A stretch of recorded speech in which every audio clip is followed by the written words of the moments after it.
नमस्कार. लक्ष्मीच्या पावलांनीमध्ये आपल्याला येणाऱ्या भागात जबरदस्त ट्विस्ट पाहायला मिळणार. कलाला माहेरी जायचं असतं, ते म्हणजे रक्षाबंधनसाठी. आता ती आबांजवळ परवानगी मागू लागते. आबा, मी जाऊ शकते का उद्या? आता हे ऐकल्यावरती सरोजचा संताप होत असतो आणि अद्वैतला आबा म्हणत असतात, हिला जायचं असेल तर जाऊ दे. अद्वैत म्हणतो, माझी काहीच हरकत नाही आणि ती गेली तर चालेल, मला माझं काही म्हणणं नाही आबा, असंच तो सगळ्यांसमोर बोलतो. आता कलाच्या बाजूने अद्वैत इतका चांगल्या पद्धतीने बोलतोय हे म्हटल्यावरती खरं तर कलाला संशय येतो, हा एवढा चांगला का वागतो. पण मात्र सरोज काही तिचं वागणं सोडत नाही. ती लगेचच त्याला विरोध करते. काय गरज आहे, भाऊ नाही तर माहेर जायची नाटकं तरी कशाला. पण आबा म्हणतात, तिला जायचं आहे, जाऊ दे, तू विरोध करू नको. तेव्हा कलाला जाण्यासाठी अद्वैतही हट्ट करत असतो, जाऊ दे तिला जायचं असेल तर. आणि सगळ्यांसमोर अद्वैतने बाजू घेतली, याचं नक्की वागणं तरी काय समजावं खरं. म्हणून आता इथे कलाला त्याच्यावर जरा जरा संशय येत असतो. तो तिच्याशी चांगलं वागतोय, चांगलं बोलतोय, ह्या गोष्टीचा तिला त्रास होऊ लागला आहे. ती आडून पाडून खूप साऱ्या पद्धतीने त्याच्याकडनं खरं उगवण्याचा प्रयत्न करते. पण अद्वैत तिच्याशी खूप चांगला वागतोय, तिला ह्या गोष्टीची जाणीव होऊ लागते. आता सरोजला मात्र फार त्रास होत आहे की अद्वैत का त्या कलाची बाजू घेतोय, तिला का एवढं प्रोटेक्ट करतोय, तिच्या प्रत्येक शब्दाला एवढा मान का देतोय, हे कशासाठी. आबांची तब्येत खराब झाली, त्या दबावाखाली आलायस का तू, असं विचारण्यासाठी सरोज अद्वैतकडे जाते. अद्वैत, खरंच आबांनी तुझ्यावर दबाव टाकला म्हणून तू तिच्याशी चांगलं वागणं, तिला बायको म्हणून स्वीकारणं, हे काय मला पटलेलं नाही. तुला जर हे मान्य नसेल तर तू मला स्पष्ट सांग आणि मी आबांशी बोलते. जबरदस्तीने एखादं नातं निभवायची अजिबात गरज नाही, असं म्हणू लागते. पण आबांसाठी अद्वैत त्याच्या आईशी खोटं बोलतो आणि तो म्हणतो, नाही आई, मी तिला मनापासून स्वीकारलं आहे पत्नी म्हणून, मी तिला आता प्रत्येक ठिकाणी मान पण देणार, असं तो त्याच्या आईसमोर बोलू लागतो. आणि सरोजला मात्र हे काही खपत नसतं, तिचा फार संताप होत असतो. खरं काय तरी तो सांगत नसतो. हे सगळं दारामागणं कला ऐकत असते. कलाला खरंच तो माझ्या बाजूने चांगला विचार करतो, ह्या गोष्टीचं खूपच वाईट वाटतं. तिच्या डोळ्यात अश्रू येतात. खरंच चांगला झाला आहे, माझ्या बाबतीत चांगला विचार करतोय. इकडे मात्र सरोजचा संताप होत असतो. ती कलाला जाऊन लगेचच 2-4 वेळा टोचा मारल्याशिवाय काही सोडणार नाही. ती लगेच बोलू लागते, माझ्या मुलावर काय जादू केली तू, मला माहीत नाही. माझा मुलगा कसा काय एवढा तुझ्या बाजूने एका रात्रीत पलटला, काय कुणास ठाऊक, काही जादू वगैरे येते की काय तुम्हाला, असं म्हणत ती कलाला टोचून बोलू लागली. आणि सरोजचे टोचणारे शब्द आता कलाच्या मनावर अजिबात लागत नाही, कारण तिच्या बाजूने तिचा नवरा तिच्या खंबीरपणे पाठीशी उभा आहे, ह्या गोष्टीचा तिला फार आनंद होतो. आणि सरोजचा मात्र इकडे तिळपापड संताप होत असतो की माझा मुलगा इतका कसा बदलला, ह्या मुलीच्या प्रेमात किती वेडा झाला, असं म्हणत ती कलाशी भांडू लागते. भांडताना कला तिच्याशी एक शब्दही उलटून बोलत नाही. ती मान खाली घालून सगळं काही निमूटपणे ऐकत असते. आता आबांची तब्येत खराब नको व्हायला, अजिबात काही निर्णय घ्यायचे नाही वेडेवाकडे, असं कलाने ठरवलेलं असतं. आणि कला आता कुणालाही कुठल्याही प्रश्नाचं उत्तर न देता फक्त चांगलं वागायचं एवढंच ठरवते. आणि अद्वैतचं हे चांगलं वागणं तिला खूपच आवडू लागले हळूहळू. आणि दुसऱ्या दिवशी सकाळी आबा सांगतात की नयनाला आणि कलाला जर माहेरी जायचं असेल तर तू स्वतः नेऊन सोड हं. तेव्हा अद्वैत म्हणतो, हो आबा, मी स्वतःच माझ्या ऑफिसला जाण्या अगोदर त्यांना सोडून मग ऑफिसला जाईल. मग कलाला नकोसं वाटत असतं की त्याच्यासोबत त्याला त्रास द्यायला. आबा, मी जाईल माझी अशी ती म्हणू लागते. आबा म्हणतात, नाही, तुम्ही दोघीही गाडीतच जा, अद्वैत येईल तुम्हाला सोडायला. मग ती नयनाला विचारू लागते, दीदी तुझं आवरलं आहे का, जायचं आहे का आपण दोघींनी. तेव्हा नयनाच्या डोक्यात काहीतरी वेगळंच चालू. ती सगळ्यांसमोर म्हणते, माझी ना तब्येत बरी नाही, माझं मन नाही जायचं, मी नाही जाणार, तूच जा फक्त, मला नाही यायचा माहेरी, असं म्हणून ती तिथला विषय टाळू लागते. आता तिचं वागणं जरा विचित्र आहे, हे काही कलाला पटत नसतं. दरवेळेला माहेरी चल म्हणावं लागतं, हे जरा विचित्र वाटते. तिचं नक्कीच काहीतरी बिनसलं आहे का, ह्या विचारात ती असते. तिथे अद्वैत येतो. अद्वैत कलाला म्हणतो, आवरलं की नाही तुझं, मला ऑफिसला जायला उशीर होत आहे, पटपट आवर बरं. मीही माझं आवरलेलं आहे.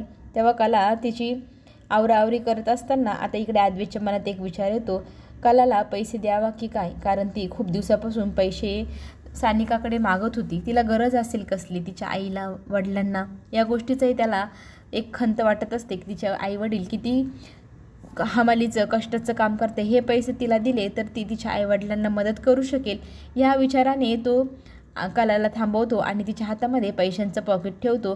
हे तुझ्या कामाचे इतक्या दिवसाचे पैसे आहे, हे मला तुला द्यायचे होते. तेव्हा ती म्हणते, आत्ता का दिले? तर तो म्हणतो नाही खूप दिवसापासून द्यायचे होते पण आज मला आठवले तर देऊनच टाकतो. मग ते पैसे कला बॅगेत ठेवते आणि तिला सोडवण्यासाठी आद्वैत स्वतः गाडीचं दार उघडून तिला छान प्रकारे ट्रीट करतो आणि गाडीत बसायला सांगतो. कलाला खरं तर ह्या गोष्टीचा आनंदही वाटत असतो. आता तिच्या मनातला संशय जरा कमी होत चाललाय. खरंच अद्वैत बदललाय याची जाणीव तिला होऊ लागली आहे. इकडे मात्र नयनाचा तिळपापड होत आहे. नयनाला असं झालंय काय करू आणि काय नाही, म्हणजे ह्या प्रेग्नन्सीतून तिची सुटका होईल. कारण हल्ली आता पोट वाढत जाणं आणि तिचं राहुलचं जवळीकता ह्या गोष्टींनी तिला त्रास होणार आहे. कारण पोटावर त्याने जर कधी हात ठेवला तर तिच्या पोटात बाळ नाही तर ओढणी आहे हे समजेल आणि सगळ्यांसमोर तो सगळं भांडं फोडेल. आता तिला काही करून हे बाळ नाहीसं करायचं आहे. त्याच्यासाठी तिला सौरभची मदत घ्यावी लागत आहे. सौरभला ती फोन करते, भेटायला बोलवते, पण सौरभ म्हणतो मी तुझ्यात आता नाटकांना फसणार नाही, मी काही येणार नाही तुला भेटायला. तेव्हा ती त्याला विश्वास दाखवते की तुझ्याशिवाय माझं काही हलणार नाही. पण मला तुझी फार गरज आहे. मी एकदाची ह्या प्रेग्नन्सीच्या नाटकात न सुटले की मी लगेच डिवोर्स घेईल आणि तुझ्याशी लग्न करेल हवं तर, पण ह्या वेळेला मला मदत कर असं म्हणत ती त्याच्याकडे रिपोर्ट बनवण्यासाठी आणि प्रेग्नन्सीमध्ये पाय घसरून वगैरे पडली म्हणून तिची प्रेग्नन्सी गेली हे असं काहीतरी दाखवायचं आहे. हे सगळं काही ती सौरभला सांगू लागते. सौरभ मात्र ह्या गोष्टीला नकार देत असतो, पण ती त्याला प्लीज माझी मदत कर असं म्हणू लागते. मग तो तयार होतो, भेटायला यायलाही तयार होतो.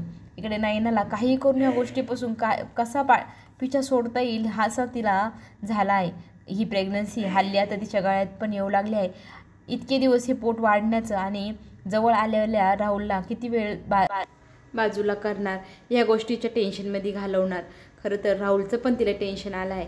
मग ती थोड्या वेळाने छान तयार होऊन आबांना सांगते मला ना माहेरी जायचं आहे, मी माहेरी जाऊन येऊ का? आबा म्हणतात अगोदर तर तू सगळ्यांसमोर नकार दिला होता, आत्ता का बरं जायचं आहे? मग तुला मगाशी अद्वैतने कलासोबत नेऊन सोडलं असतं ना. तेव्हा ती म्हणते आबा तेव्हा माझा मूड नव्हता, आता मला माहेरी जायचं आहे, मला आईची बाबांची खूप आठवण वाटते म्हणून मी त्यांना भेटायला जाऊन येते असं म्हणत ती आबांची परवानगी मागू लागते. आणि आबा म्हणतात आता एकटी जाऊ नकोस, तू राहुलला घेऊन जा. तेव्हा ती म्हणते नाही नाही मी कोणालाच नेणार नाही, मी एकटीच जाते असं म्हणत ती तिथून निघून जाते. राहुलला आणि रोहिणीला हिचं जरा वागणं विचित्र वाटतं आहे असं नाही वाटत का तुला? असं एकमेकांशी बोलू लागतात. राहुल म्हणतो विचित्रता आहे, एकटीलाच का जायचं आहे, कलासोबत पण गेली नाही, याचा अर्थ ही माहेरीने जाता भलत्याच ठिकाणी जाणार आहे. रोहिणी म्हणते हिचा लवकरात लवकर पाठलाग कर, हिच्या मनात ना काहीतरी नक्कीच चालू आहे, तेव्हा त्याचा शोध लागायला हवा. राहुल म्हणतो ठीक आहे मी बघतोच ही कुठे जाते काय करते, तिच्या पाठलागावरती तू जाऊ लागतो. हिचं नक्कीच काहीतरी चाललं आहे, प्रेग्नन्सीच्या बाबतीतच असं काहीतरी आहे जे आता ती लपवत आहे असं राहुललाही डाऊट येतो. आणि इकडे मात्र नयनाला फार आनंद होत असतो की आजच्या आजच काहीतरी निर्णय घ्यावा लागेल, म्हणजे लवकरात लवकर ह्या बाळाच्या झंझटपासून सुटकारा मिळेल. त्याच्यासाठी तिने जे प्रयत्न सुरू केले आहेत ते आजच करणार असते. इकडे नयना जिथे जाते तिथे कला काजलसोबत आलेले असते. ते एका हॉटेलमध्ये बसून छान प्रकारे आपला दिवस घालवून नाश्ता वगैरे करू असं ठरवत असतात. तिथेच त्यांना कलाला आणि काजलला नयना दिसते. नयनाला ती विचारू लागतात तू इथे काय करत आहेस? तेव्हा ती म्हणते तुला काय करायचं आहे, तू नक्कीच काहीतरी करायला आले आहे असं कला विचारू लागते. तेव्हा ती म्हणते नाही मी काहीच करणार नाही. पण तिला तिथे एका डॉक्टरशीही भेट होते, तो सौरभ असतो आणि तिथे दोघांचं बोलणं कलाने ऐकलेलं असतं की मला माझ्या प्रेग्नन्सीपासून सुटकारा हवी. मग आता हा काय प्रकार आहे म्हणून कला नयनाला विचारू लागते. तेव्हा ती म्हणते तुला काय करायचं आहे? मग ह्या गोष्टीचा खरं तर कलाला खूप राग आलेला असतो. कला त्या नयनाला घरी घेऊन येते आणि खरं खरं सांग तू काय करायला त्या डॉक्टरला भेटायला गेली होती, बाळाबाबतीत तू काहीतरी बोलत होती. तेव्हा ती म्हणते तुला काय करायचं आहे, माझ्या ह्या प्रकरणातून दूर राहायचं. तेव्हा ती म्हणते तू जे काय करणार आहे त्याला माझा विरोध आहे, मला माहिती आहे तुम्ही बाळाला मारण्याचा काहीतरी प्लॅन बनवत होते. तेव्हा ती म्हणते अच्छा तर तू माझ्यावर काय आता लक्ष ठेवायला लागली आहे, डिटेक्टिव्ह झाली काय आता कला? तेव्हा ती कलाला खूप राग येतो. कला तिला विचारते खरं सांग तू काय करणार होती? तेव्हा ती म्हणते मला ह्या बाळाच्या झंझटपासून सुटकारा हवी आहे म्हणून मी त्या डॉक्टरांना भेटले, मला नको हे बाळ, मला काही करून ह्या गोष्टीतनं सुटायचं आहे म्हणून मी एवढे प्रयत्न करून घराच्या बाहेर गेले आणि तू मूर्ख मला पुन्हा इथे घेऊन आलीस असं म्हणत ती कलाला बोलू लागते. कलाला फार वाईट वाटत असतं की इथे लोकांना मुलं होत नाही, हिला होतं आहे तर हिला नको आहे, खरंच कशी बाई आहे. आणि त्या दोघींमधला संवाद खरं तर आबांनी ऐकलेला असतो. आबांना फार टेन्शन येतं. आबा तिला विचारतात तू काय बोलत होतीस? तेव्हा ती म्हणते हो हो मला बाळ नको आहे, मी त्याला ह्या जगात जन्माला आणायचं नाही असा निर्णय घेतला आहे. आता तिच्या निर्णयावरती आता कोण काय बोलणार तेही ती पाहणारच. खरं तर तिने जो निर्णय घेतला आहे आता तिने स्पष्टपणे सांगितलं आहे की मला ह्या बाळाची झंझट नको आहे, मला हे बाळच नको आहे. तेव्हा कालाला फार वाईट वाटतं. इतकी निर्लज्ज आपली कशी बहीण असू शकते, या गोष्टीचं तिला खरं तर लाजच वाटू लागलेली असते.